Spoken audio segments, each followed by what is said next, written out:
그럼 장점은 그렇고 단점은 없나요? 제가 생각한 단점도 한번 말씀드려볼게요. 첫 번째, 수익성의 애매함과 불확실함. 이거는 꼭 노무사라서 그런 거는 아니고 사업을 한다고 치면 그래요. 제가 개업을 하다 보니까 자꾸 개업 입장에서 얘기를 하는구나. 만약에 노무법인 다니시면 연봉 받으시면 되기 때문에 수익이 애매하거나 불확실하진 않죠. 난 좀 안정적인 게 마음 편하다 이러면은 기업을 가거나 노무법인 채용으로 계속 근무를 하셔도 됩니다.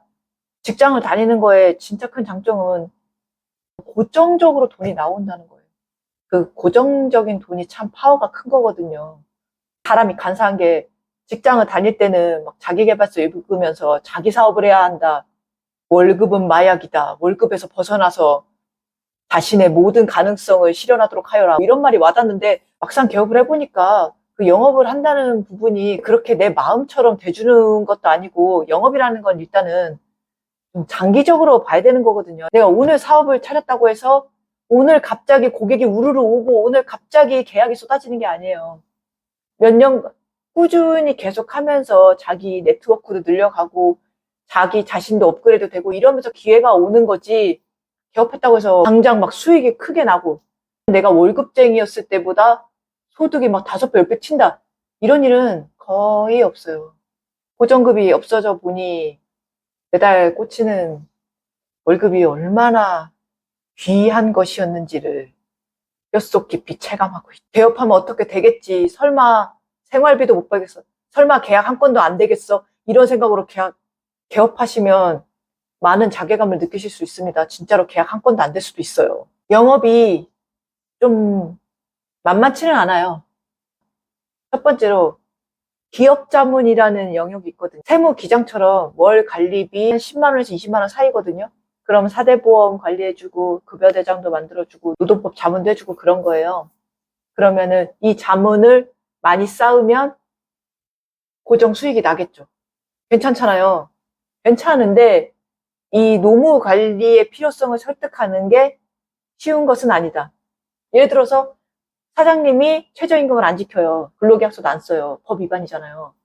요즘에도 이런 사업장이 있어요. 그런데 이렇게 사장님이 법 위반을 했더라도 근로자가 노동청에 신고를 안 하면 어떻다? 아무 문제 없는 거예요. 문제 삼지 않으면 문제되지 않는다. 노동법은 이런 영역인 거예요.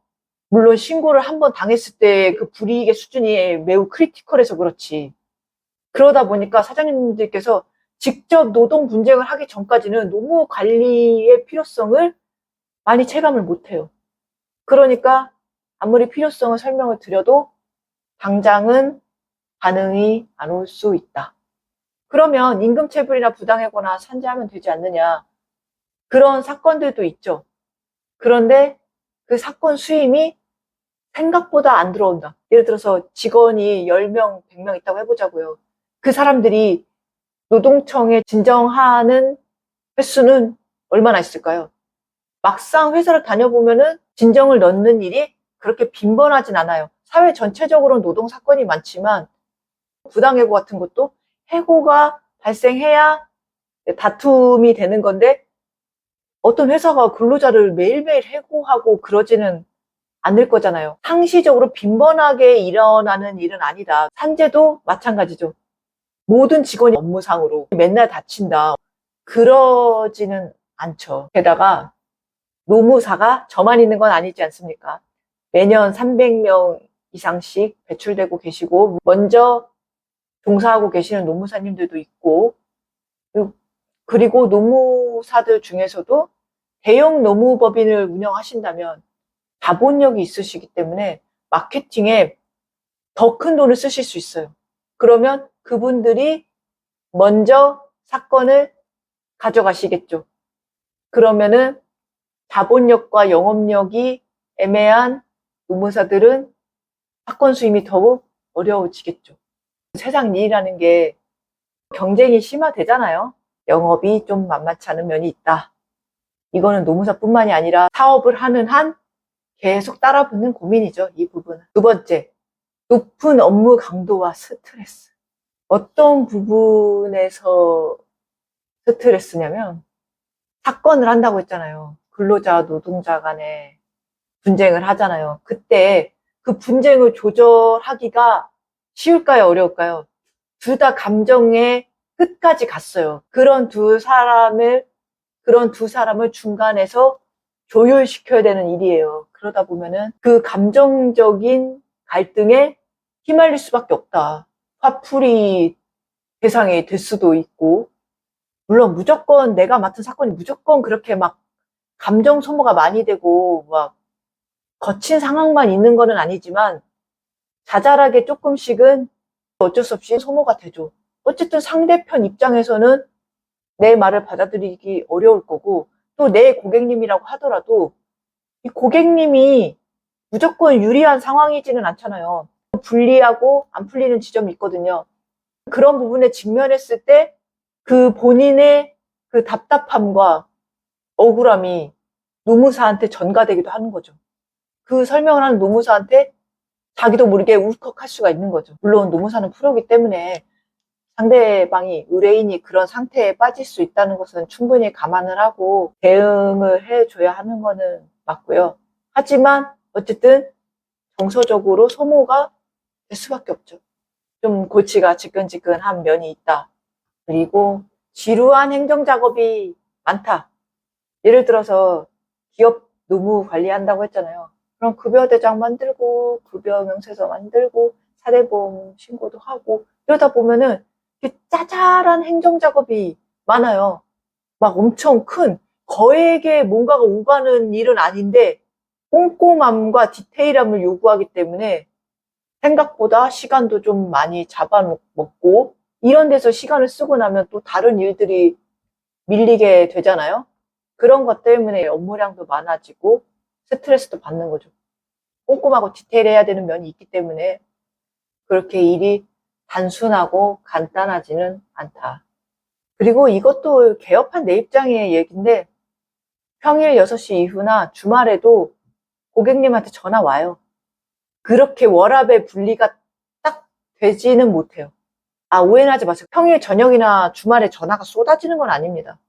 그냥 가끔 한 번씩 오는 건데 저는 그냥 받죠. 그냥 한번 받아가지고 바로 얘기해주면 될 걸 가지고 또 월요일까지 끌고 가기도 그렇고 기업 관리를 해보면 주 5일째인 회사가 생각보다 많이 없어요.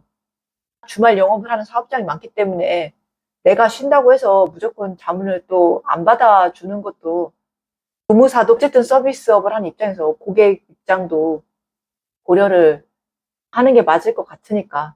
그리고 좀 스트레스를 유발하는 요소가 고객의 기대치가 과도하게 높거나 현실적으로 불가능한 요구를 할 때. 무슨 말이냐면 법의 한계가 있거든요. 노동법의 한계가 있고 노동법의 안에서 방법을 찾아야 되는 거예요. 그런데 법을 어기는 내용의 방법을 자꾸 찾아달라고 하고 그랬을 때 노무사가 할 수가 없잖아요. 그런 부분에 대해서 설득하고 조율할 때 소진이 많이 되죠. 어쨌든 고객님 입장에서는 자기 뜻대로 안 됐으니까 이럴 거면 노무사 왜 쓰냐 이러면서 좀 안 맞는 얘기를 하시는 분이 있어요. 그래서 저도 말씀을 드렸죠. 사장님께서 법과 상관없이 그냥 내 방식대로 관리를 해나가겠다 이러면 사실 노무사는 필요하지 않습니다. 혼자 관리하셔도 됩니다. 이랬죠. 법대로 안 할 거면 노무사 조언이 무슨 의미예요. 법이고 뭐고 그냥 자기 마음대로 하면 되지. 물론 법률 전문가로 활동하는 한 이런 스트레스는 계속 따라 붙는 건데 뭐 이것 때문에 노무사를 안 할 정도는 아닌 것 같고요. 법률 조언을 하는 직업을 가지면 이런 고충이 있다. 실제로 되시면 더욱 느껴보실 수 있을 거예요. 세 번째로는 제한된 법적 권한. 이거는 단점이라고 해야 될지 좀 아쉬운 점이죠. 노무사의 아쉬운 점인데 노무사는 변호사가 아니기 때문에 법정에서 대리할 수는 없습니다. 노동청이나 지방노동위원회 같은 행정기관에 대해서만 대리를 할 수가 있어요. 그래서 노동청 단계에서 해결이 안 됐다. 그럼 소송으로 넘어갈 거 아닙니까? 이때는 내가 도와줄 수 있는 게 없죠. 민사법원으로 넘어갔으니까 법원에서부터는 변호사만 대리권이 있잖아요. 자료도 다 가지고 있고 설명도 진짜 잘할 수 있는데 법적인 변호도 법적인 방어도 공격도 엄청 잘할 수 있는데 법원에 들어갈 수가 없죠. 대리권이 없으니까. 그게 좀 아쉽습니다. 네 번째, 끊임없는 법 개정. 노동법이나 노동관계 법령이 계속 변화하죠. 매년 변하고 연 중간에도 갑자기 변해요. 그럼 이거를 거의 실시간으로 캐치를 해야 돼요. 그래야 고객님한테 올바른 조언을 해줄 수 있잖아요. 예를 들어서 어떤 법이 바뀌었는데 내가 그거를 몰랐다. 그래서 고객님한테 조언을 못 해줬어. 그래서 고객님이 법 위반을 계속 하고 있었어. 그러다 나중에 그게 문제가 됐어. 그럼 어떡해요? 그런 부담을 다 가지고 있어요. 내가 조언을 잘못하면 고객님들께 생각지 않은 피해로 이어질 수가 있기 때문에 항상 바뀌는 법에 대해서 촉각을 곤두세우고 있어야 하죠. 물론 이 업계에 종사하고 있다 보면은 자연스럽게 다 습득은 돼요. 뭐 새로운 거 나오면 막 동기 노무사들이 단톡방에다가 막 자료 올리고 막 뉴스 기사 올리고 뭐 판례 막 해주고 이러기는 하지만 항상 열려 있어야 돼요. 뭐가 바뀌었다 이러면은 거의 바로 알고 있어야 되고 고객님한테 바로 안내를 하고 대응을 해줘야 돼요. 그런 부담감이 있습니다. 마지막 질문. 노무사 할까요? 말까요? 그냥 하십시오. 해보고 싶다면 도전하세요. 저는 추천합니다. 노무사뿐만이 아니고 어떤 전문직이든 생각하고 계시다면 추천합니다. 전문직이 된다는 것이 인생에서 큰 기회는 맞다고 생각을 합니다. 전문직은요, 한국이든 미국이든 유럽이든 다 좋은 거예요. 전문직 실제로 되면 책임감, 중압감 만만치 않고 돈 벌기 만만치 않은 거는 맞는데 그래도 좋은 직업이라고 생각을 합니다. 전문직이 되는 순간부터 많은 고충이 따라오겠지만 전문직 힘드니까 하지 마라. 이거는 좀 아닌 것 같다. 오늘 영상은 여기까지 하겠습니다. 감사합니다.